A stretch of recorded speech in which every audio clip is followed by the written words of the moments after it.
दोस्तों नमस्कार, स्वागत है आप सभी लोगों का आज की अपनी इस ऑनलाइन यूट्यूब क्लास में।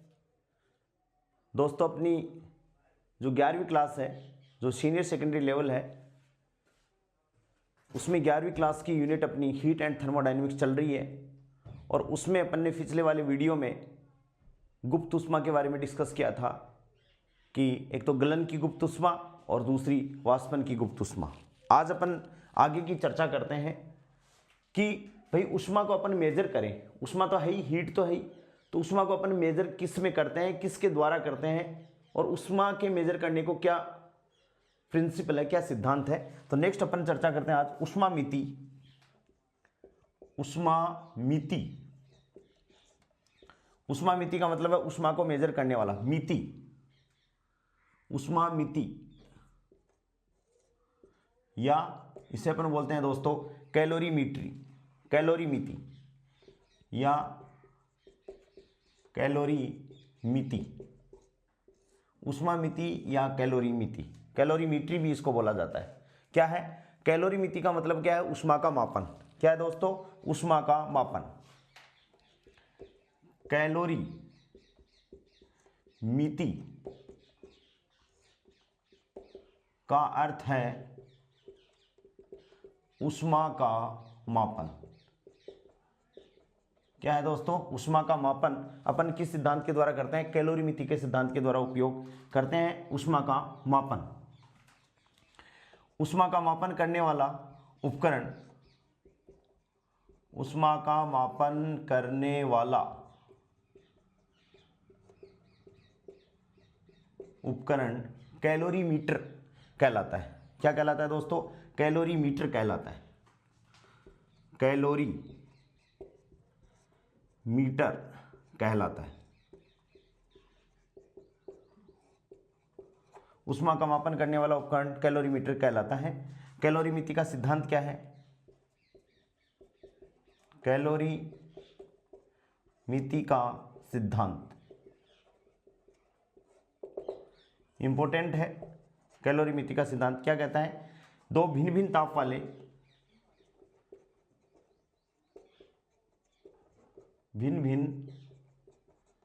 वाले पदार्थों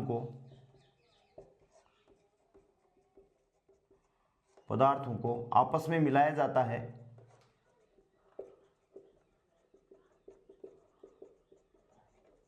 आपस में मिलाया जाता है तो अधिक ताप वाली वस्तु से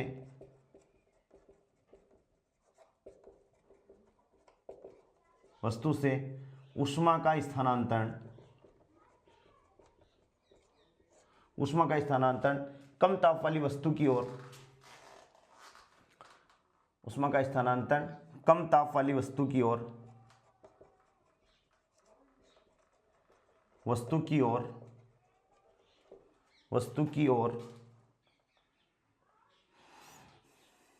तब तक होता है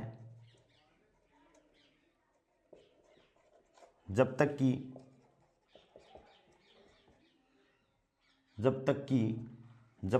कि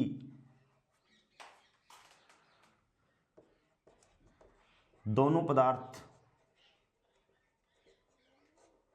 पदार्थों का ताप एक समान ना हो जाए, या दोनों पदार्थों का ताप एक समान ना हो जाए। अर्थात दोनों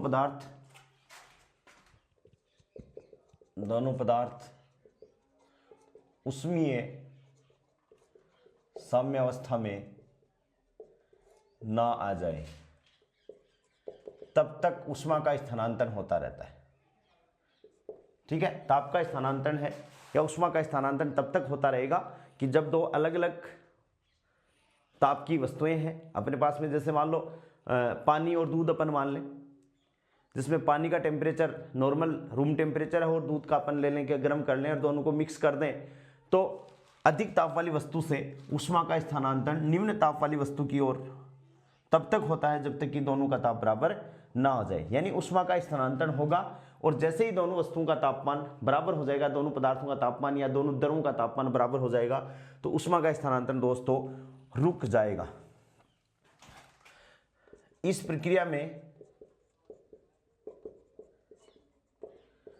अधिक ताप वाली वस्तु द्वारा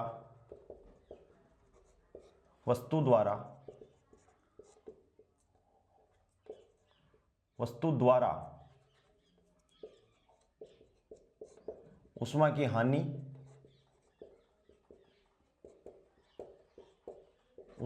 होगी।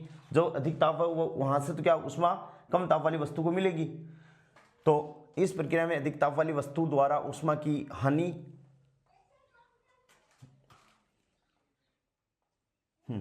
इस प्रक्रिया में अधिक ताप वाली वस्तु द्वारा उष्मा दी जाती है तथा कम ताप वाली वस्तु द्वारा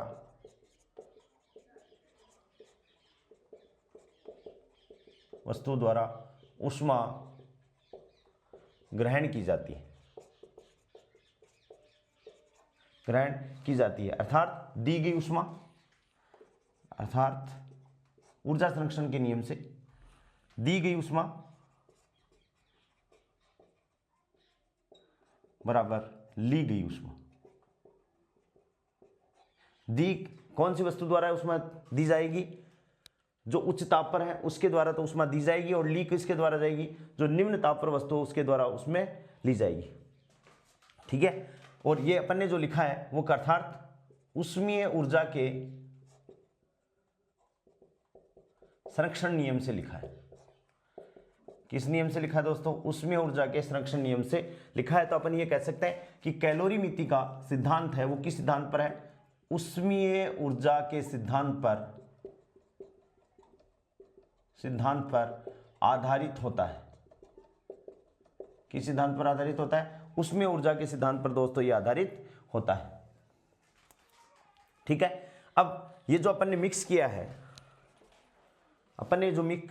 है, कि एक पदार्थ का तापमान क्या था? T1 था, दूसरे पदार्थ का तापमान क्या है? T2 है। अब जैसे अपन मिक्स करेंगे तो मिक्सर का तापमान भी होगा दोस्तों। ठीक है, तो अपन ये कह सकते हैं कि एक से तो निम्न होगा और एक से उच्च होगा। तो अपन ये कहते हैं कि पदार्थों का जब अपन मिश्रण करते हैं तो मिश्रण का तापमान उच्च ताप से तो कम और निम्न ताप से क्या होगा? ज्यादा होगा, यानी मध्य में होगा। अर्थात अपन ये लिख सकते हैं कि मिश्रण का ताप पदार्थों को मिलाने पर, पदार्थों को आपस में मिलाने पर अलग अलग तापमान के हैं, मिलाने पर मिश्रण का ताप उच्च ताप व निम्न ताप के मध्य में होगा। ठीक है, कि जैसे मान लो एक 60 डिग्री सेंटीग्रेड है, एक 30 डिग्री सेंटीग्रेड है, दोनों को अपन ने मिलाया तो 60 + 30 बराबर कितना हो गया? 90/2 यानी 45 डिग्री सेंटीग्रेड। तो 45 डिग्री सेंटीग्रेड उच्च ताप से तो क्या है? कम, और निम्न ताप से क्या है दोस्तों? ज्यादा है। तो ये बात अपन ने लिखी है, ये हमेशा ही होती है। पदार्थों को आपस में मिलाने पर मिश्रण का ताप उच्च ताप व निम्न ताप के मध्य में होता है, होगा या होता है, हमेशा से, ऑलवेज, हमेशा से ये होता है। ठीक है, तो ये सिंपल सी बातें हैं कि ऊष्मा को अपन कैसे मेजर करते हैं? कैलोरीमिति किस सिद्धांत पर आधारित है? उष्मीय ऊर्जा के सिद्धांत पर आधारित है। उष्मीय ऊर्जा के संरक्षण सिद्धांत पर आधारित है दोस्तों। ऊष्मा का मापन करने वाला उपकरण कैलोरीमीटर कहलाता है। ठीक है, कैलोरीमिति का सिद्धांत क्या है? कि दो अलग अलग तापमान की वस्तुएं अपने पास में हो, एक का तापमान ज्यादा है, दूसरे का तापमान कम है, तो उच्च ताप वाली वस्तु से ऊष्मा का स्थानांतरण निम्न ताप वाली वस्तु पर तब तक होता रहता है जब तक कि वो उसमें साम्यावस्था में ना आ जाए। उसमें साम्यावस्था का मतलब दोस्तों क्या है? कि दोनों के तापमान बराबर ना हो जाएं। इस प्रक्रिया में एक वस्तु द्वारा तो ऊष्मा खोई जाती है और दूसरी वस्तु द्वारा ऊष्मा ली जाती है। ठीक है, और तो जितनी ऊष्मा खोई जाती है, हानि होती है, उतनी ऊष्मा क्या होता है? ग्रहण कर ली जाती है। तो दी गई ऊष्मा बराबर ली गई ऊष्मा। पदार्थों को आपस में मिलाने पर मिश्रण का ताप उच्च ताप व निम्न ताप के क्या होता है? मध्य में होता है, जिसको मैंने एक्सप्लेनेशन एग्जांपल देके आप लोगों को समझा दिया है। अब देखिए, अपन बात करते हैं क्या कि कैलोरीमिति दो पदार्थों का मिलना जब केवल ताप परिवर्तित हो। तो क्या फॉर्मूला हो सकता है, कोई न्यूमेरिकल क्वेश्चन आए तो अपन उसको कैसे सोल्व करेंगे दोस्तों।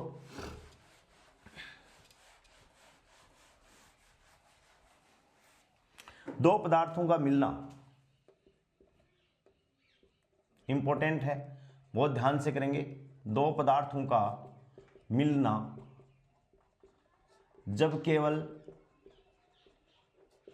ताप परिवर्तित होता हो। दो पदार्थों का मिलना जब केवल ताप परिवर्तित हो। माना दो पदार्थ अपन ने मान लिए, दो पदार्थ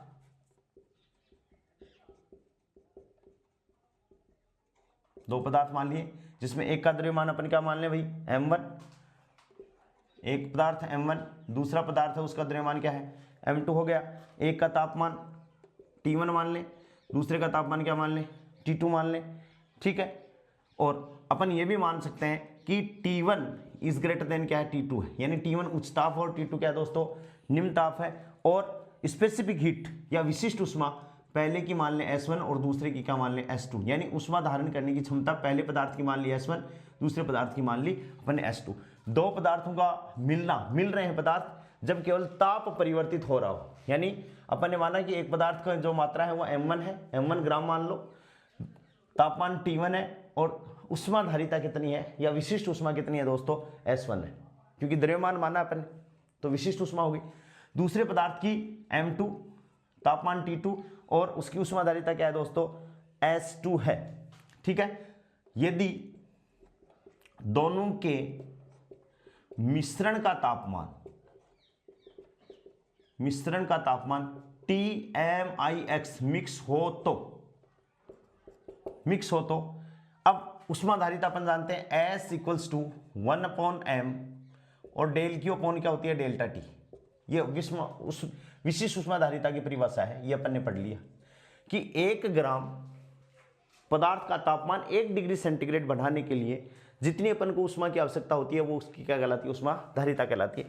यहां से डेल Q वज्र गुणा करके अपन निकाले हैं तो डेल Q बराबर क्या होगी दोस्तों, m/s डेल्टा T, यानी उष्मा का फॉर्मूला क्या हो गया, डेल्टा Q बराबर m/s डेल्टा T हो गया। अब डेल्टा T क्या है भाई, तापमान क्या है, मिक्सर का तापमान क्या है, T मिक्स है, ठीक है। तो दी गई उष्मा बराबर ली गई उष्मा, ठीक है। तो क्या हो गया, दी गई उष्मा बराबर ली गई उष्मा, दी गई उष्मा बराबर क्या हो गया दोस्तों, ली गई उष्मा है। तो देखिए दी गई उष्मा पहले पदार्थ द्वारा दी गई क्योंकि इसका तापमान उच्च है, तो m1 S1 और इसका तापमान डेल्टा T क्या है। अब देखो T मिक्सर अपन ने कहा कि 45 डिग्री, एक 60 डिग्री, एक 30 डिग्री, तो 45 डिग्री वो T1 से तो कम है, तो T1 माइनस TMIX हो गया।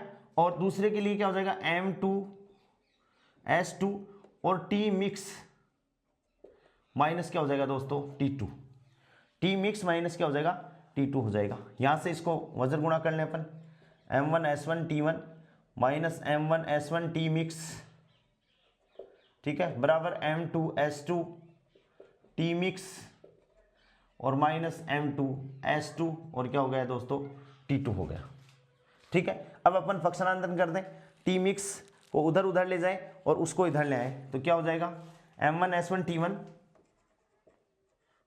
T1 plus m2 S2 T2 बराबर, वो तो पहले से m2 S2 T mix minus इधर ले आएंगे, साइड चेंज करेंगे तो m1 S1 और T मिक्स प्लस का हो जाएगा।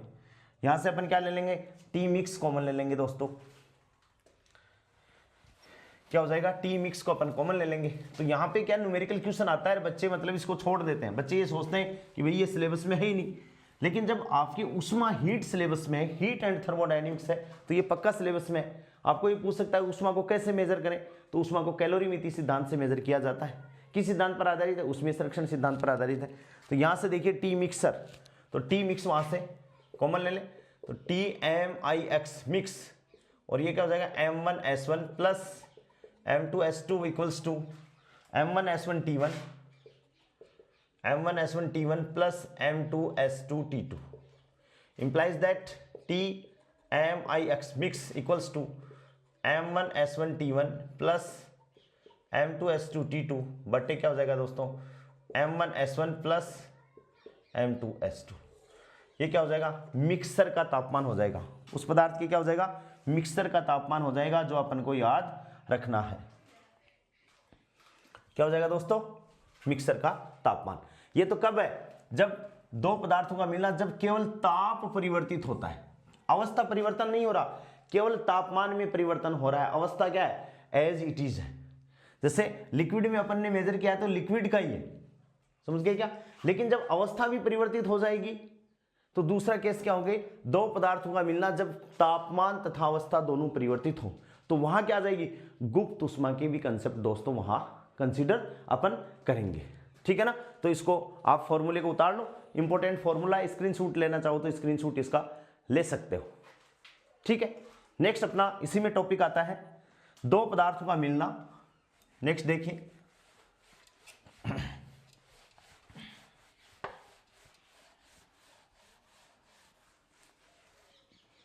सेकंड,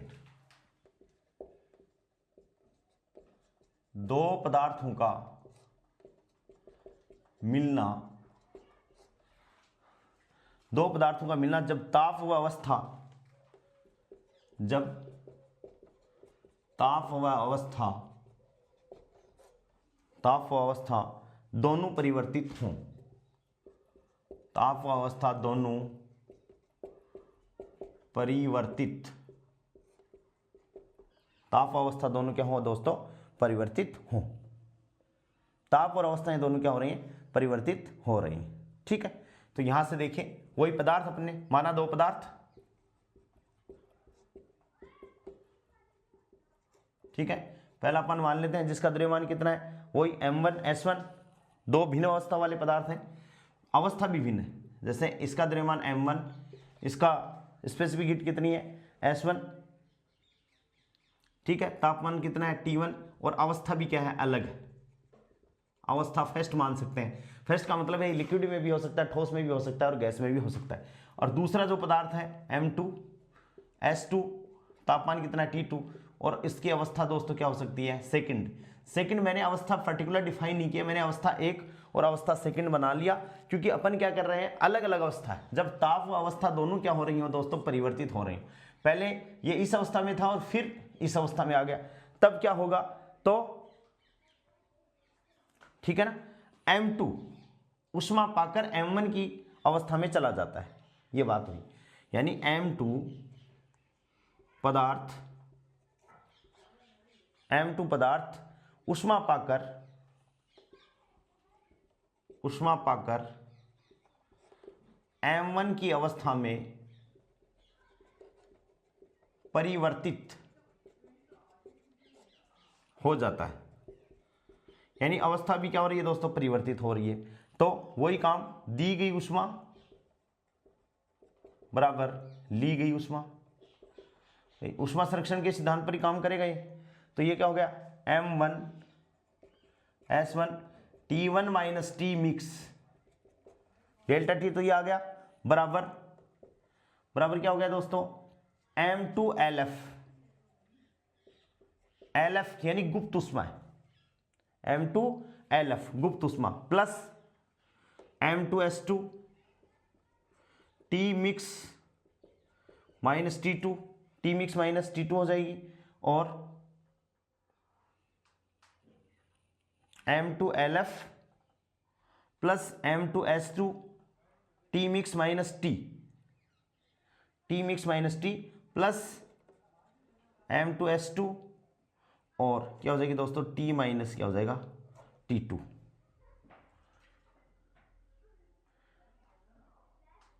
ठीक है। जहां LF क्या है गलन की गुप्त ऊष्मा है, गलन की गुप्त ऊष्मा, और T क्या है दोस्तों T है M2 का गलनांक, M2 का गलनांक। यानी ये तो गुप्त ऊष्मा है प्लस M2S2 T मिक्सर और T में जो गलनांक में जो अंतर है उसके कारण हीट M2S2 T माइनस क्या हो जाएगा दोस्तों T2, T2 क्या है इसका गलनांक। ये फॉर्मूला हो जाएगा जब अपन पदार्थ और अवस्था दोनों परिवर्तित हो रही हूं। ठीक है ना, फॉर्मूले को ध्यान से, M1S1 T1 minus T mix plus बराबर M2LF प्लस M2S2, ठीक है, T minus T2 plus M2S2 T minus T2 plus M2S2 M2S1 sorry M2S1 T mix minus क्या हो जाएगा दोस्तों, T हो जाएगा।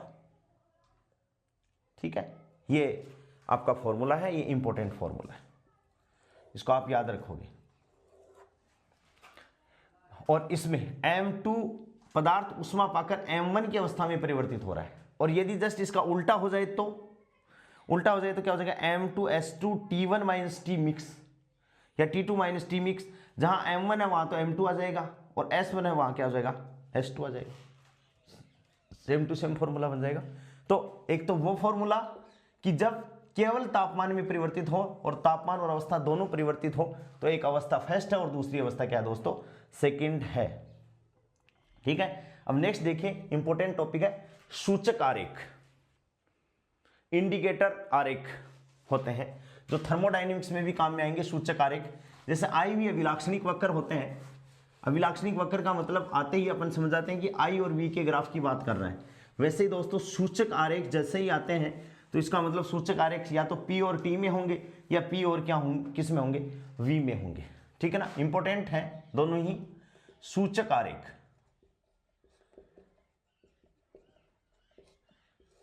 सूचक आरेख का मतलब है इंडिकेटर कर्व। पहला जो सूचक आरेख है दोस्तों वो है दाब आयतन सूचक आरेख, दाब आयतन सूचक आरेख। बहुत ध्यान से अपन को ये पढ़ने हैं क्योंकि ये अपन ट्रांजिशन रूल डिफाइन करेंगे थर्मोडायनेमिक्स में, थर्ड ईयर की जो थर्मोडायनेमिक्स अपने सिलेबस में है, तो वहां अपन इन ग्राफों को पढ़ेंगे कि फर्स्ट ऑर्डर ट्रांजिशन है, सेकंड ऑर्डर ट्रांजिशन है, तब ये ग्राफ वहां अपने बहुत इंपॉर्टेंट काम के हैं और आप लोगों को पढ़ने भी हैं। दाब आयतन यानी किस किस के बीच में ग्राफ खींचा जा रहा है, दाब और आयतन के बीच में ग्राफ खींचा जा रहा है। ठीक है, तो पहले ग्राफिकली डिस्कशन कर लेते हैं दोस्तों। P और V के बीच में ये ग्राफ आप बहुत कम देखते हो, P और V के बीच में ग्राफ है, P और V के बीच में ग्राफ है जब तापमान का मान क्या रहेगा, नियत रहेगा, यानी समतापी प्रोसेस है। और जब आप कार्नो साइकिल पढ़ोगे तो समतापी प्रोसेस का ग्राफ आप लोग ऐसे बनाते ही हैं, इस हिसाब से बनाते ही हैं। ठीक है, फिर जैसे भाई पास में आ रहे हैं, पास में इनके अपन आ रहे हैं, इसका मतलब तापमान की वैल्यू जितना मूल बिंदु से, जैसे मान लो मूल बिंदु से ये जितनी ज्यादा दूर है उतना ही इसका तापमान ज्यादा है, हमेशा याद रखोगे। कई बार पूछा जाएगा कि ये T1 है, दूसरा ग्राफ ये आ जाएगा T2 है, तीसरा ग्राफ ऐसा आ जाएगा कि तापमान कौन से का ज्यादा है, तो आप ये ट्रिक है कि मूल बिंदु से जिसकी दूरी ज्यादा है उसका तापमान ज्यादा है। यानी यहां पर बात करें तो T1 is greater than T2 is greater than क्या हो जाएगा, T3। ये क्वेश्चन भी परीक्षा में पूछा जाता है कि भाई समतापी प्रोसेस है तो इसमें तापमान कौन से का ज्यादा है। तो जो आप ये ट्रिक याद में रखो, मूल बिंदु से जिसकी डिस्टेंस ज्यादा है, ट्रिक है ये, कोई कंसेप्ट नहीं है, दैट इज ट्रिक। इससे most of the numerical question अपने सोल्व हो जाते हैं कि मूल बिंदु से जितनी ज्यादा दूरी होगी उतना ही उसका तापमान क्या होगा, ज्यादा होगा।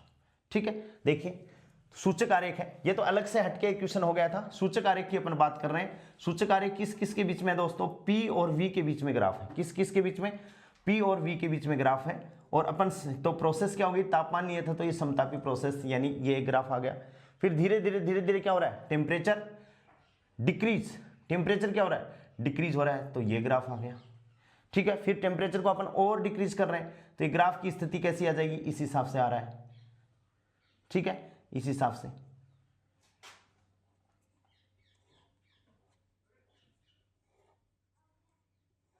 ठीक है, और ये कैसे आ जाएगा, इस हिसाब से।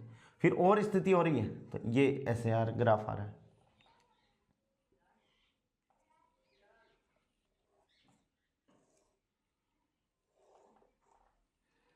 ठीक है, और इसको अपन बना लेते हैं। तो ये जो पॉइंट है, ये जो पॉइंट है दोस्तों, ये किस में है, एक पैराबोला पे।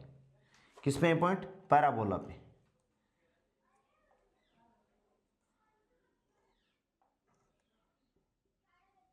इस पे पैराबोला है। ठीक है, ये आयतन और ये दाब के बीच में ग्राफ है। ठीक, किसके लिए है?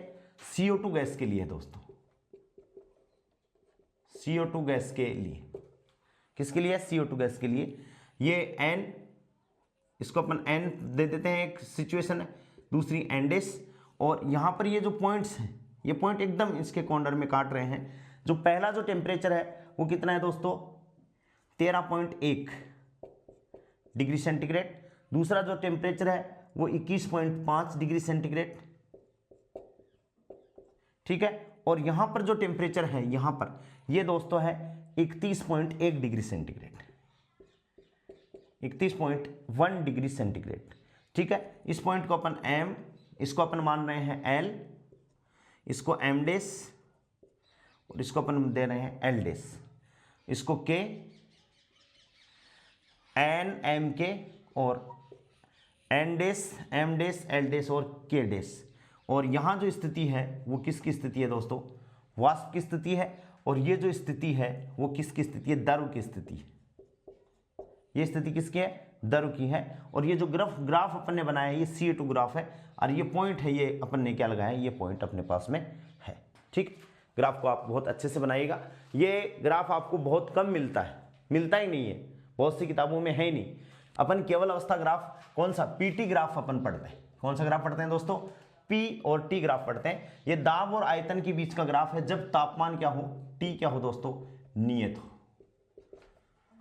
T क्या हो? नियत हो।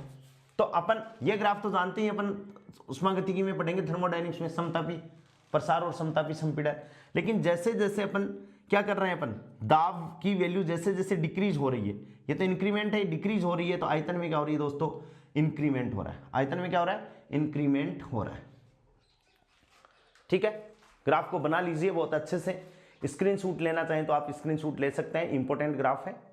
अब देखो इस ग्राफ के बारे में अपन पॉइंट टू पॉइंट स्टडी करेंगे। क्या है? नियत ताप पर, पहला पॉइंट क्या है? नियत ताप पर किसी गैस के दाब, नियत ताप पर किसी गैस के दाब व आयतन के मध्य खींचा गया ग्राफ। नियत ताप पर किसी गैस के दाब व आयतन के मध्य खींचा गया ग्राफ क्या कहलाता है? दाब आयतन सूचक आरेख कहलाता है। क्या कहलाता है? दाब आयतन सूचक आरेख।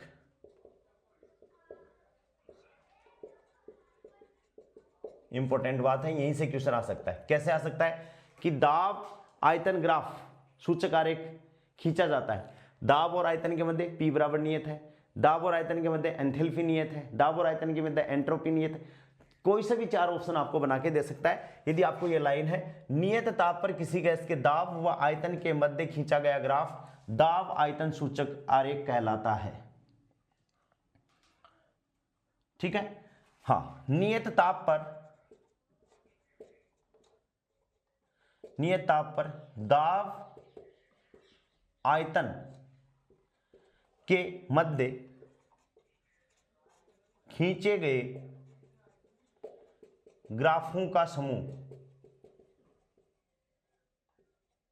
ये कौन से ग्राफ कहलाते हैं? समतापी। कौन से ग्राफ कहलाएंगे? समतापीय वक्र कहलाते हैं। समतापीय वक्र कहलाते हैं। क्या कहलाते हैं दोस्तों? समतापीय वक्र कहलाते हैं। ठीक है, दाब बढ़ाने पर, जैसे जैसे अपन दाब बढ़ा रहे हैं, देखिए यहां आयतन ज्यादा है तो दाब की वैल्यू कम है, तो जैसे जैसे अपन दाब बढ़ा रहे हैं वैसे वैसे आयतन किधर शिफ्ट हो रहा है? जीरो की तरफ शिफ्ट हो रहा है। तो दाब बढ़ाने पर आयतन में क्या हो रही है? कमी हो रही है।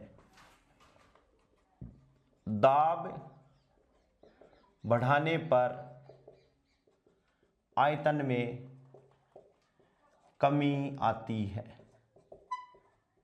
दाब बढ़ाने पर दोस्तों क्या हो रही है? आयतन में कमी आती है।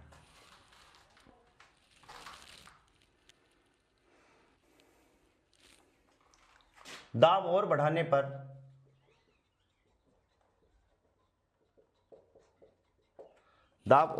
पर गैस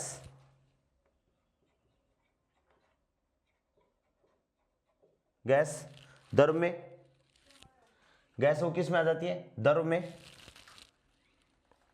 बदलती है।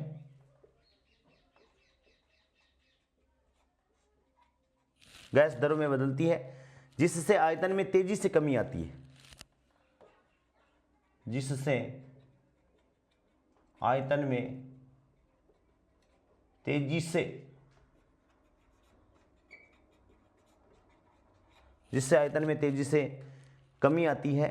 ग्राफ में एलएम से दिखाया गया है। एलएम ये रहा, एलएम, एलएम से दिखाया गया ये रहा कि दाब बढ़ाने पर, दाब और बढ़ाने पर गैस है वो द्रव में बदलती है जिससे आयतन में तेजी से कमी आती है। आयतन में दोस्तों क्या हो जाती है, तेजी से कमी आती है। ग्राफ में एलएम से दिखाया गया है। इसे द्रवीकरण रेखा भी कहा जाता है। इसे द्रवीकरण रेखा भी कहा जाता है। इसे द्रवीकरण रेखा भी कहा जाता है। ठीक है, समझ में आ रहा है। पहला पॉइंट देखिए, नियत ताप पर किसी गैस के दाब व आयतन के मध्य खींचा गया ग्राफ दाब आयतन सूचक आरेख कहलाता है। दूसरा पॉइंट क्या है, नियत ताप पर दाब आयतन में खींचे गए वक्रों का समूह समतापीय वक्र कहलाता है। नेक्स्ट पॉइंट है, दाब बढ़ाने पर आयतन में कमी आती है और दाब और बढ़ाने पर गैस द्रव में, गैस किस में, द्रव में, दाब बढ़ाने पर गैस द्रव में और द्रव ठोस में। यह भी अपन बात कर सकते हैं कि गैस है वो तो द्रव में कन्वर्ट हो जाता है, और आगे मैंने ब्रैकेट लिखा है कि द्रव, इसका मतलब क्या है दोस्तों, द्रव ठोस में।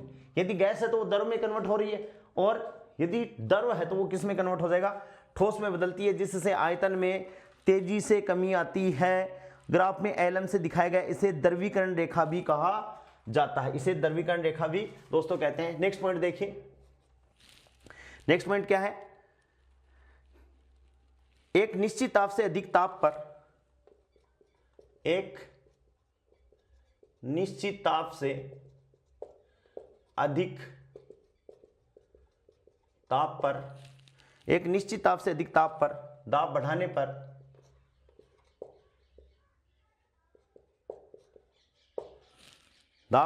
पर द्रवावस्था ही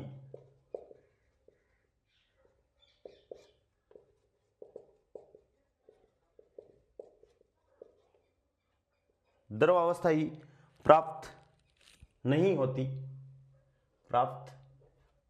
द्रवावस्था ही प्राप्त नहीं होती है। इस ताप को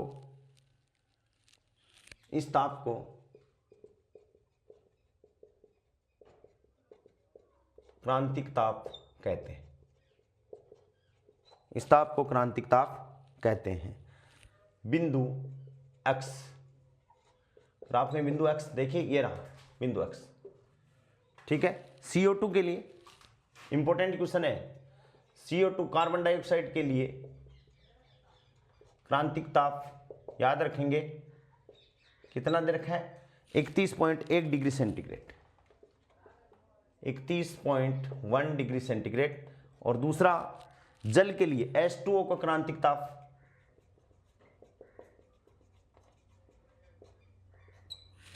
H2O का क्रांतिक ताप है दोस्तों 374.1 डिग्री सेंटीग्रेड।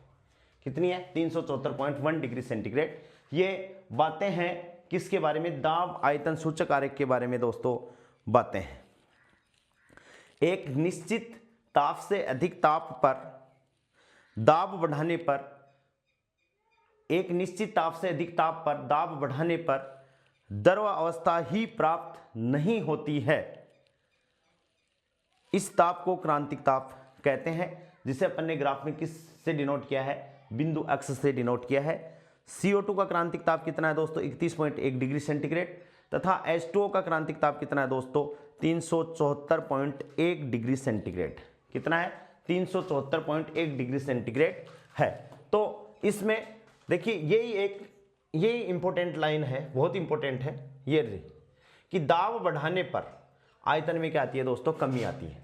अपन थर्मोडायनेमिक्स में पढ़ेंगे कि दाब बढ़ाएंगे तो आयतन संपीड़ित होगी, गैस क्या होगी, संपीड़ित होगी, संपीड़ित होगी तो द्रव अवस्था में कन्वर्ट होगी, गैस क्या होगी दोस्त, गैस कन्वर्ट होगी। दाब बढ़ाने पर गैस है वो द्रव में और द्रव वो ठोस में बदलता है, जिससे आयतन में तेजी से कमी आती है। और यहाँ से देखिए इसका ये क्रांतिक ताप है, क्रांतिक ताप है तो ना तो ये द्रव अवस्था रहती है ना ये वाष्प अवस्था रहती है, ठीक है, दोनों की क्या है, साम्य अवस्था द्रव और गैस की है।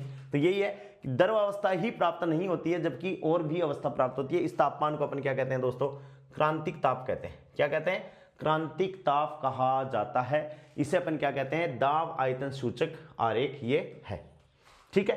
तो आपसे कोई पूछे तो आप ये भी कह सकते हो कि समतापीय जो प्रोसेस होती है थर्मोडायनेमिक्स में, जो अपन आगे पढ़ेंगे, वो क्या है, दाब आयतन सूचक आरेख को ही निरूपित करती है। उसको अपन और डिटेल से आगे थर्मोडायनेमिक्स में पढ़ेंगे, ठीक है। नेक्स्ट जो है सूचक आरेख है वो है दाब ताप सूचक आरेख, बहुत इंपॉर्टेंट है, वो अवस्था परिवर्तन में दोस्तों काम में आता है। नेक्स्ट जो सूचक आरेख है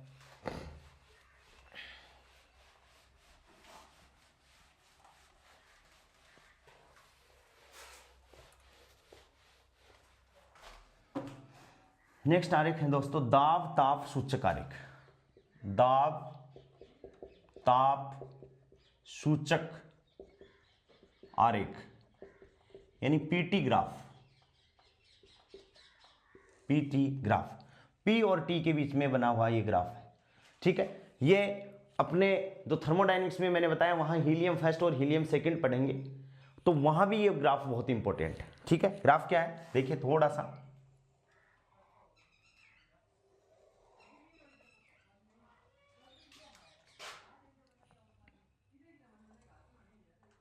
ठीक है, एक ऐसा ग्राफ है और फिर इसके बाद में ये डॉटेड, फिर ऐसे है सॉलिड लाइन, फिर ये यहाँ ऐसे डॉटेड, फिर ये सॉलिड लाइन, लेमड़ा जैसी आकृति है इसकी, कैसी आकृति है, लेमड़ा जैसी। इस पॉइंट को, ये डॉटेड है दोस्तों, इस पॉइंट को अपन कहते हैं त्रिक बिंदु।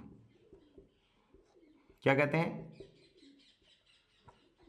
त्रिक बिंदु। ये पी दाब और ताप में ग्राफ है, टी में। त्रिक बिंदु का मतलब है यदि कोई पदार्थ अपने पास में है तो उसकी तीनों अवस्थाएं ठोस, द्रव और गैस, तीनों यहां पर क्या रहेंगी, साम्य अवस्था में रहेंगी। तो इस बिंदु को अपन दोस्तों क्या कहते हैं, त्रिक बिंदु कहते हैं, इस पॉइंट को, ठीक है। और ये जो रेखा है, इस रेखा को अपन कौन सी रेखा, ऊर्ध्वपातन रेखा। ऊर्ध्वपातन रेखा का मतलब क्या है कि ऊपर तो जो पदार्थ है वो इधर, ऊपर जो पदार्थ है दोस्तों, पदार्थ की जो इस लाइन के ऊपर की तरफ जो अवस्था है, इसे अपन ने क्या कहा, ठोस अवस्था है। ये कौन सी अवस्था है, ठोस अवस्था है। और ये जो अवस्था है, ये जो अवस्था है, ये कौन सी है, पदार्थ की वाष्प अवस्था है। यानी इधर यदि पदार्थ है तो वो क्या है, वाष्प है। और यदि ठोस सीधा द्रव अवस्था में बदले, सीधा वाष्प अवस्था में आ जाए तो ये क्या कहलाएगा, ऊर्ध्वपातन। क्या कहलाएगा दोस्तों, ऊर्ध्वपातन। और यदि वाष्प है वो वापस किस में चली जाए, ठोस में बदल जाए, तो इसको अपन क्या कहते हैं दोस्तों, बहुत इंपॉर्टेंट वर्ड है, इसको कहा जाता है हॉरर फास्ट, हॉरर फ्रॉस्ट। क्या कहा जाता है कि ठोस है, ध्यान से देखना, ठोस है वो बिना द्रव अवस्था में परिवर्तित हुए किस में चला जाए, वाष्प में चला जाए। तो ये क्या है, साम्य अवस्था को शो कर रहा है कि इधर इसके ऊपर तो क्या ठोस है और नीचे क्या वाष्प है। तो इस ग्राफ को अपन क्या कहेंगे, ऊर्ध्वपातन रेखा। कौन सी रेखा कह देंगे दोस्तों, ऊर्ध्वपातन रेखा कह देंगे। और ठोस और वाष्प यहां साम्य अवस्था में रहेंगे, समझ गए। अब ठोस जब वाष्प में बदलता है तो इसे अपन क्या कहते हैं, ऊर्ध्वपातन। लेकिन वाष्प जब ठोस में बदलता है तो इसे अपन कहते हैं, देखिए मैं यहां लिख देता हूं, ठोस जब वाष्प में बदलता है तो इसे अपन कहते हैं ऊर्ध्वपातन। क्या कहते हैं, ऊर्ध्वपातन। और जब वाष्प ठोस में बदलता है तो इसको एक तो सफेद पाला अपन ने बताया है और दूसरा इसका है हॉरर फ्रॉस्ट। हॉरर फ्रॉस्ट यानी इसको हिंदी में बोलते हैं दोस्तों तुषार। याद रखना, इंपॉर्टेंट वर्ड है, क्या है, तुषार। वाष्प का सीधे ठोस में बदल जाना क्या कहलाता है, हॉरर फ्रॉस्ट। क्या कहलाता है, तुषार कहलाता है। यह प्रक्रिया ऊर्ध्वपातन की ठीक विपरीत है। कोई पूछे कि ऊर्ध्वपातन की ठीक विपरीत प्रक्रिया कौन सी है, तो दोस्तों तुषार यानी सफेद पाला। वाष्प थी, जैसे ठंड के दिनों में अपन सुबह सुबह उठते हैं, कोहरा छा जाता है, तो वाष्प थी और वाष्प क्या हो गई, जम गई ऐसी की ऐसी, बिना द्रव अवस्था में परिवर्तित हुए, तो उसे अपन क्या कहेंगे दोस्तों, होररफ्रॉस्ट या तुषार कहा जाता है। ठीक है, तो ये जो लाइन है वो कौन सी शो कर रही है, ठोस और वाष्प को शो कर रही है। ठीक है, अब देखिए ये जो अवस्था है, ये जो पदार्थ की अवस्था है उसे अपन क्या कहेंगे, द्रव अवस्था कहेंगे। और द्रव अवस्था, ये अवस्था द्रव अवस्था है। अब देखो ये ठोस और द्रव है, ये लाइन किसको शो कर रही है, ठोस और द्रव को शो कर रही है भाई, कर रही है ना। तो इसको अपन क्या कहेंगे, गलन रेखा। क्या कहेंगे दोस्तों, इसको अपन कह देंगे गलन रेखा। कौन सी रेखा, गलन रेखा, मेल्टिंग, यानी ठोस द्रव में क्या हो रहा है, कन्वर्ट हो रहा है, गलन रेखा। और जब द्रव वाष्प में हो रहा है तो इसको अपन क्या कहेंगे, वाष्पीकरण रेखा। ये इधर क्या पूरी की पूरी क्या है, वाष्प, पूरी की पूरी क्या है, वाष्प। तो ये वाली रेखा कौन सी है, वाष्पीकरण रेखा। तो ये रेखा तो वाष्पीकरण, ये ऊर्ध्वपातन, ये रेखा कौन सी रेखा कहलाएगी, गलन। और इसकी आकृति कैसी है, लेमड़ा जैसी है, तो इसको लेमड़ा पॉइंट भी अपन कहते हैं। और ये जो पॉइंट है ये त्रिक बिंदु है, जहां पर पदार्थ की तीनों अवस्थाएं क्या होती हैं दोस्तों, साम्य अवस्था में होती हैं। और त्रिक बिंदु का अपना अलग अलग पदार्थ के लिए क्या होता है दोस्तों, टेम्परेचर होता है, जिसको वेरी इंपॉर्टेंट है, कई बार एग्जाम में पूछा जाता है। जैसे जल की अपन बात करें तो जल की तीनों अवस्थाएं कितने, 273.16 केल्विन पे या 0.01 डिग्री सेंटीग्रेड पे जल का त्रिक बिंदु होता है। यानी जल की ठोस, द्रव तथा गैस तीनों अवस्थाएं क्या होती हैं, साम्य अवस्था में ये होती हैं। और ये ग्राफ जो है वो कौन सा ग्राफ कहलाता है दोस्तों, पीटी। पीटी का मतलब क्या है कि दाब और ताप के बीच का ग्राफ ये कहलाता है। क्या कहलाता है दोस्तों, दाब और ताप के बीच का ये ग्राफ कहलाता है, जो वेरी वेरी इंपॉर्टेंट है अपने एग्जाम के पॉइंट ऑफ व्यू से। ठीक है, हाँ, तो देखो अब इसके बारे में पॉइंट्स, कि किसी पदार्थ के लिए दाब और ताप के बीच में खींचा गया ग्राफ क्या कहलाता है, दाब ताप सूचक आरेख कहलाता है। किसी पदार्थ के लिए,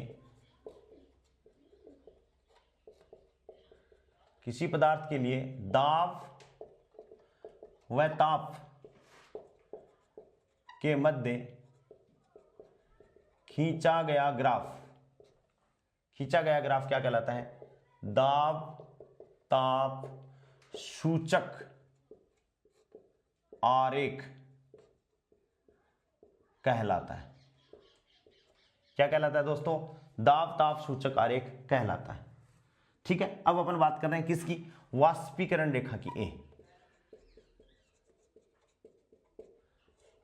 वाष्पीकरण रेखा। कौन सी रेखा है दोस्तों, वाष्पीकरण रेखा है। और यह क्या कहती है, इस रेखा पर पदार्थ की द्रव व गैस दोनों अवस्थाएं साम्य में होती हैं। द्रव तथा गैस, ये गैर द्रव तथा वाष्प, ये ली, इस रेखा के दोनों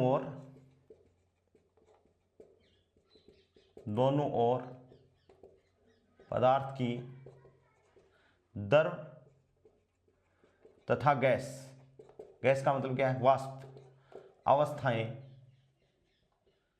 साम्य में होती, द्रव तथा साम्य में होती,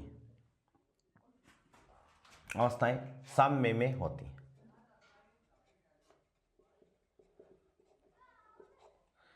बी कौन सी है, कौन सी रेखा हो जाएगी, बी, बी दोस्तों गलन रेखा।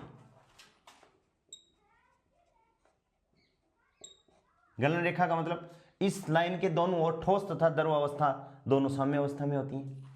यानी अपन कह सकते हैं कि ठोस, द्रव और द्रव है वो साम्य में होती है। और तीसरी जो रेखा है सी, उसको अपन क्या कहेंगे दोस्तों, ऊर्ध्वपातन रेखा। और वो क्या कहता है, ठोस और गैस, सीधा ठोस और गैस, ऊर्ध्वपातन।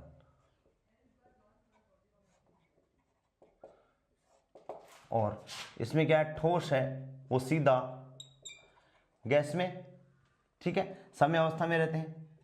और गैस है वो सीधा यदि वापस ठोस में यदि कन्वर्ट होती है तो उसका मैंने आपको अभी एक्सप्लेन किया है, तुषार, उसको अपन क्या कहते हैं दोस्तों, तुषार कहा जाता है। ठीक है, और त्रिक बिंदु क्या कहलाता है, गलन रेखा। देखिए गलन रेखा, ये गलन रेखा है, गलन रेखा, ऊर्ध्वपातन रेखा और वाष्पीकरण रेखा, तीनों का कटान बिंदु। गलन रेखा, वाष्पीकरण रेखा एवं ऊर्ध्वपातन रेखा का कटान बिंदु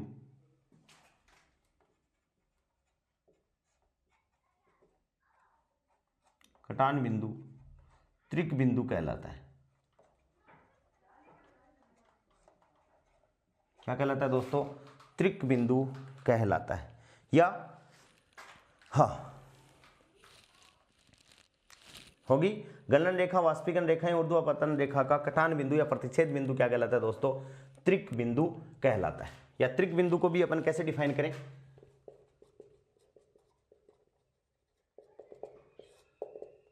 दाब और ताप में ग्राफ है, तो दाब ताप ग्राफ का वह बिंदु या वह प्रतिच्छेद बिंदु जिस पर पदार्थ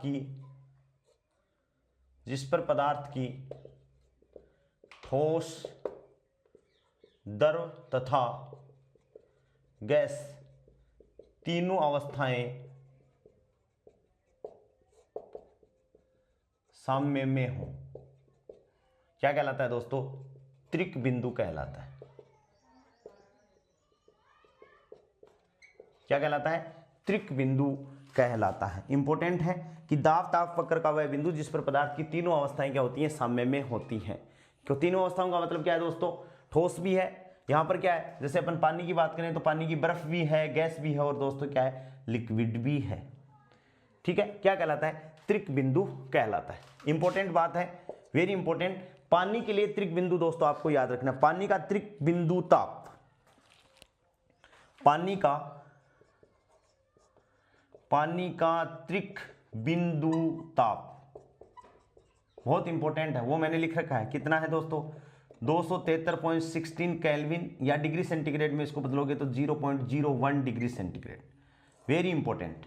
पानी का त्रिक बिंदु, इसका मतलब पानी की तीनों अवस्थाएं होती हैं 273.16 16 केल्विन या 16 केल्विन या 0.01 डिग्री सेंटीग्रेड। ठीक है दोस्तों, नेक्स्ट इंपॉर्टेंट बात क्या है? हीलियम का कोई त्रिक बिंदु नहीं होता है। बहुत बार पूछा गया है ये क्वेश्चन। हीलियम का कोई त्रिक बिंदु नहीं होता है, यानी हीलियम में ऐसा पॉइंट नहीं है। चाहे लिक्विड हीलियम की बात करें, हीलियम फर्स्ट और हीलियम सेकंड की अपन बात करेंगे, helium first and helium second year की थर्मोडायनेमिक्स में है, तो वहां हीलियम का त्रिक बिंदु होता ही नहीं है। बहुत बार क्वेश्चन आया कि हीलियम का त्रिक बिंदु है, इतने टेम्परेचर दे देता है और लास्ट में ये दे देता है नन, तो हीलियम का त्रिक बिंदु दोस्तों होता ही नहीं है। यानी हीलियम में ऐसा तापमान प्राप्त करना असंभव है जिस पर हीलियम की लिक्विड, ठोस और गैस तीनों अवस्थाएं क्या हो? साम्य में हो। ठीक है, दूसरी बात क्या है? प्रत्येक पदार्थ का, इंपॉर्टेंट है, प्रत्येक पदार्थ का त्रिक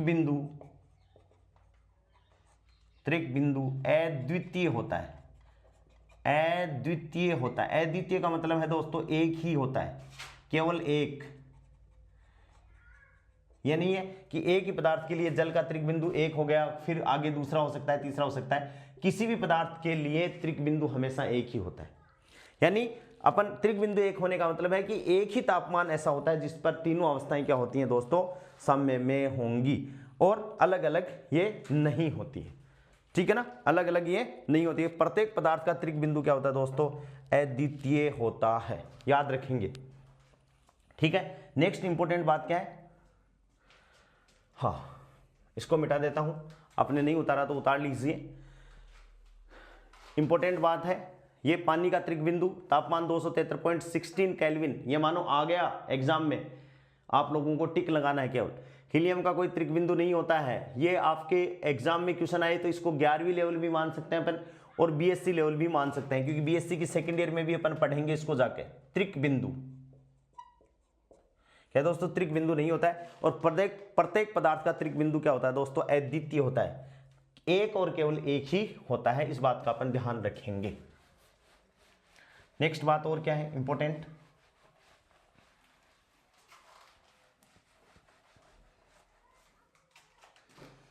वाष्पीकरण रेखा क्वथनांक की, वाष्पीकरण रेखा अपन को क्या बताती है, वाष्पीकरण रेखा क्वथनांक की दाब पर निर्भरता, वाष्पीकरण रेखा क्वथनांक की दाब पर निर्भरता को व्यक्त करती है।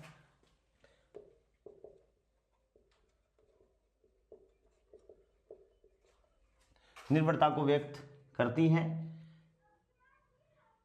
इससे स्पष्ट है कि, इससे स्पष्ट है कि पहाड़ी क्षेत्र, बहुत इंपॉर्टेंट लाइन है, इससे स्पष्ट है कि पहाड़ी क्षेत्रों में दाब कम, पहाड़ी क्षेत्रों में दाब कम हो जाने के कारण,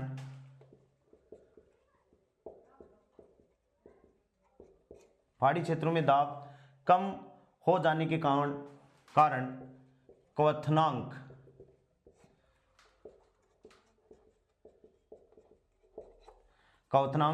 घट जाता है, जिससे भोजन पकाने में कठिनाई आती है, जिससे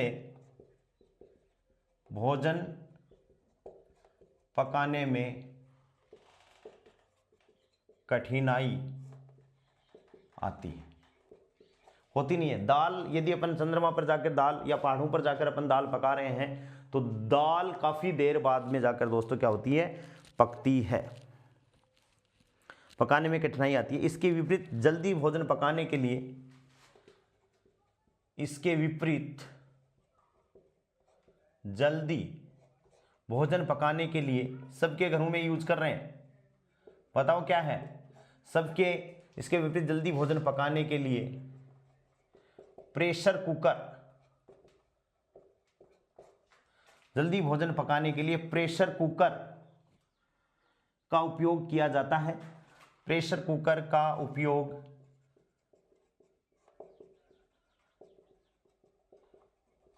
किया जाता है, जिससे दाब में वृद्धि के कारण, जिससे दाब में वृद्धि के कारण क्वथनांक बढ़ जाता है,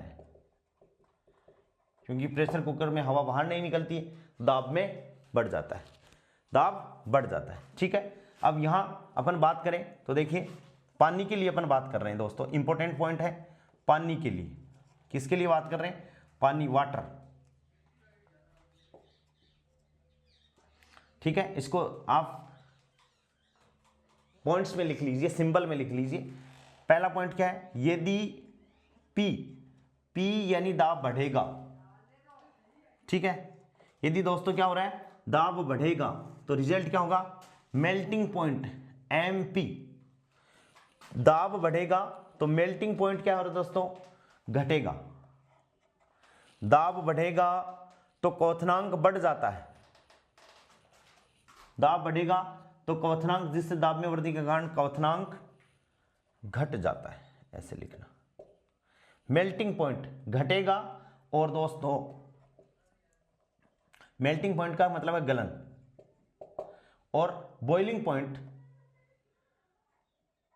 याद रखना, यहीं से क्वेश्चन आ जाएगा, बॉइलिंग पॉइंट बढ़ जाएगा, ये क्वथनांक बढ़ेगा ही, क्वथनांक का मतलब है दोस्तों बॉइलिंग पॉइंट, ये क्या है, हिमांक, मेल्टिंग पॉइंट का मतलब क्या है, हिमांक, दाब बढ़ गया, हिमांक घट गया, और बॉइलिंग पॉइंट ये है दोस्तों क्वथनांक, इसमें कंफ्यूज होते हैं बहुत सारे बच्चे, बॉइलिंग पॉइंट का मतलब है क्वथनांक, और इसके विपरीत यदि P घट गया, दाब घट गया तो मेल्टिंग पॉइंट बढ़ जाएगा, और दोस्तों बॉइलिंग पॉइंट क्या हो जाएगा, डिक्रीज हो जाएगा।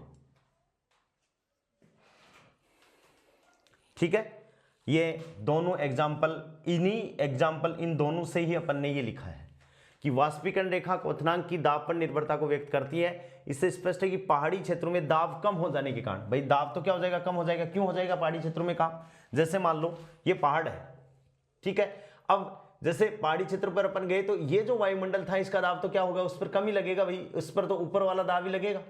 तो पहाड़ी क्षेत्रों पे जैसे जैसे अपन ऊपर की तरफ जाएंगे दाब की वैल्यू कम होती जाएगी, दाब की वैल्यू कम होती जाएगी तो मेल्टिंग पॉइंट दाब कम होगा, तो बॉइलिंग पॉइंट क्या हो जाएगा दोस्तों, डिक्रीज हो जाएगा, क्वथनांक क्या हो जाएगा, और दाब यदि बढ़ गया तो बॉइलिंग पॉइंट भी क्या हो जाएगा, इंक्रीज हो जाएगा। बॉइलिंग पॉइंट इंक्रीज होने का मतलब चीजें हैं वो जल्दी पक जाएंगी, ठीक है। और इसी कारण इन दोनों पॉइंट का एक एग्जांपल और मैं आपको बता देता हूं, इसका क्या एग्जांपल है जो आप याद रखोगे, क्वेश्चन आता है एग्जाम में, इसके दो एग्जांपल मैं आपको दे रहा हूं। 30 डिग्री सेंटीग्रेड पर पानी की भरी बोतल को चंद्रमा पर खोलने पर पानी, भाई दाब क्या हो गया, कम हो गया, खोलने पर पानी उबलेगा और वाष्पित हो जाएगा, खोलने पर पानी उबलेगा और वाष्पित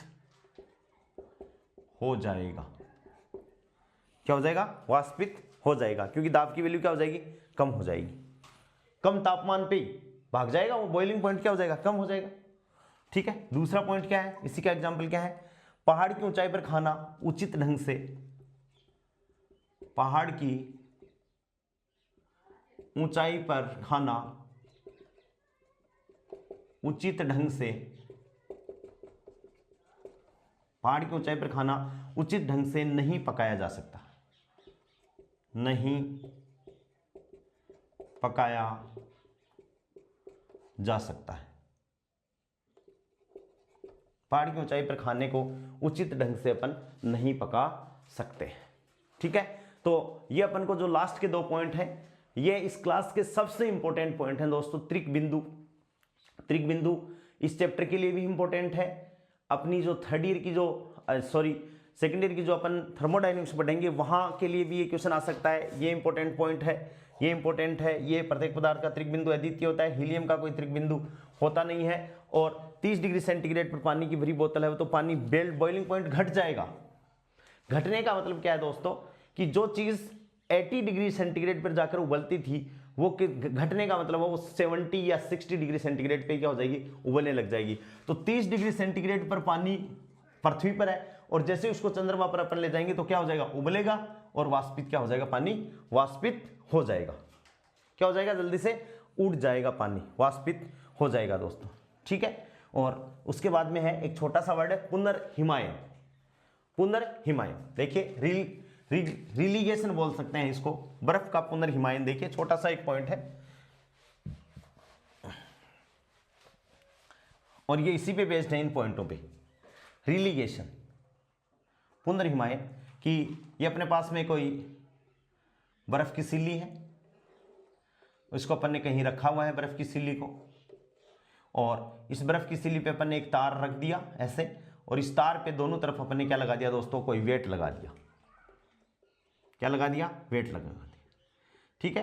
अब देखिए इस तार पर जैसे अपन वेट लगाएंगे तो तार पे क्या होगा, बर्फ की सिल्ली पर दाब बढ़ेगा। इसको अपन कहते क्या है, पुनर्हिमायन। ये जो कंसेप्ट है वो क्या है, पुनर्हिमायन यानी रिग्लेशन, REGELATION, रिग्लेशन, पुनर्हिमायन। क्या होगा कि जैसे अपन वेट लगाएंगे तो दाब की वैल्यू क्या हो जाएगी, ज्यादा। दाब ज्यादा होती है दोस्तों क्या हो जाएगा, बॉइलिंग पॉइंट बढ़ेगा, बॉइलिंग पॉइंट क्या हो जाएगा, बढ़ जाएगा, तो बर्फ पिघल जाएगी। और जैसे जैसे तार अंदर जाएगा तो बर्फ है वो ऊपर से वापस जुड़ती चली जाएगी। यही इसका क्या है, रिलीगेशन। ये दाब की कंसेप्ट है, ठीक है। क्या है, देखिए बर्फ की सिल्ली पर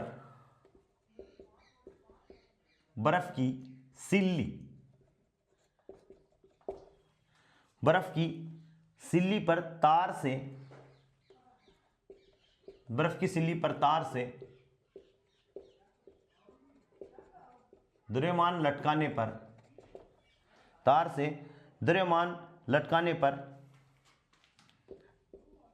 तार के दाब के कारण तार के दाब के कारण गलनांक घटता है, गलनांक घटता है। ये रहा मेल्टिंग पॉइंट, क्या हो जाएगा, घट जाएगा। भाई दाब बढ़ गया, दाब बढ़ गया, गलनांक घट गया, गलनांक घटता है तथा जिससे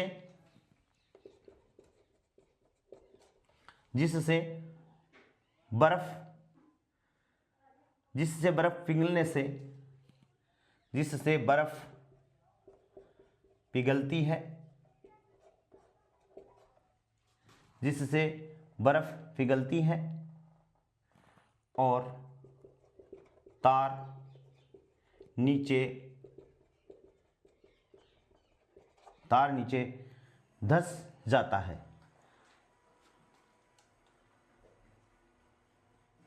तथा दाब हटते ही गलनांक वही हो जाता है, क्योंकि दाब जैसे तार यहां बीच में कर गया, तो बीच में कर गया तो नीचे वाले पे तो दाब है बर्फ के टुकड़े पे, लेकिन ऊपर वाला तो क्या हो गया, दाब हट गया, तो गलनांक क्या हो गया, वापस वही का वही हो गया गलनांक का मान। लेकिन दाब हटते ही गलनांक वही हो जाता है जिससे पिघली हुई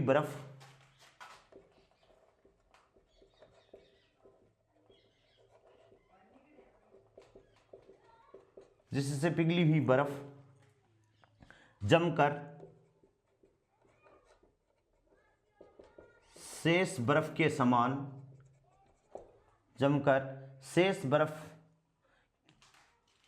बर्फ से जुड़ जाती है, बर्फ से जुड़ जाती हैं। इसे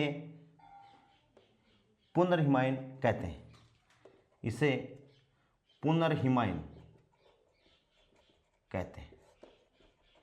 ठीक है, तो कंसेप्ट क्या है, केवल यह है कि दाब बढ़ाओगे मेल्टिंग पॉइंट बढ़ेगा, नहीं मेल्टिंग पॉइंट घटेगा और बॉइलिंग पॉइंट बढ़ेगा, यानी दाब के समानुपाती होता है क्या, बॉइलिंग पॉइंट। दाब के समानुपाती क्या है दोस्तों, बॉइलिंग पॉइंट। दाब के समानुपाती क्या है, बॉइलिंग पॉइंट है। तो ये कंसेप्ट दोस्तों आपको याद रखनी है, इंपॉर्टेंट कंसेप्ट है। क्या है दोस्तों, इंपॉर्टेंट कंसेप्ट है। एक चीज मैं आप लोगों को और यहां से थोड़ी सी क्लियर करने जा रहा हूं कि अपने जो सिलेबस में है वो जो चैप्टर है वो है हीट एंड थर्मोडायनेमिक्स।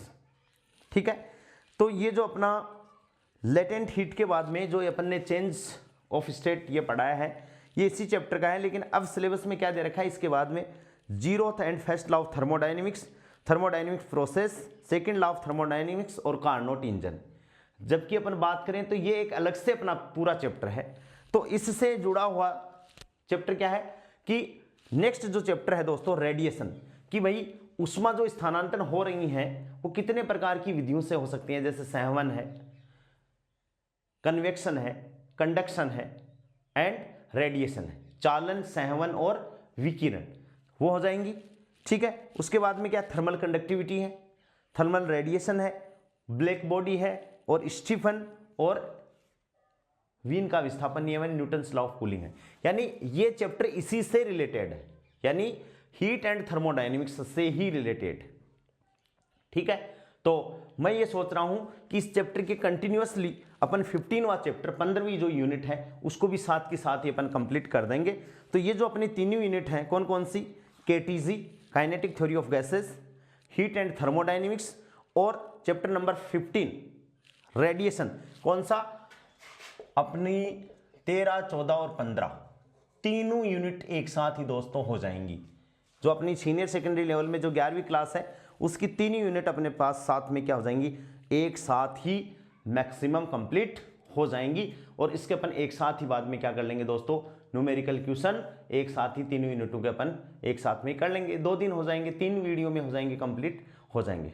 ठीक है, तो आप चिंता ना करें, अपन सिलेबस टू सिलेबस ही अपना चल रहे हैं। और बाकी 1-2 दिन थोड़ा एग्जाम के कारण डिस्टर्बेंस हो सकता है, आप बने रहे साथ में। जितनी मेरे से कोशिश हो सकेगी दोस्तों पूरा का पूरा करूंगा कोशिश में कि पूरा सिलेबस अपना कंप्लीट हो जाए। पीजी लगभग 64 वीडियो अपन ने अपलोड कर दिए हैं। 11वीं 12वीं अपनी कंटिन्यूसली चल रही है। यूजी में क्वांटम मैकेनिक्स लगभग कंप्लीशन की तरफ है, और इलेक्ट्रॉनिक्स मैंने चालू कर दी है, और इलेक्ट्रॉनिक्स में अपन ने किरचॉफ्स लॉ और नेटवर्क थ्योरम्स के बारे में डिस्कस कर लिए हैं, और आगे अपन कंटिन्यूसली करते रहेंगे। आप बने रहें, चैनल को ज़्यादा से ज़्यादा लोगों के साथ में शेयर कर दीजिए, सब्सक्राइब करवा दीजिए, ताकि मेरा भी जोश दोस्तों बने रहे। आज के लिए इतना ही, थैंक्स।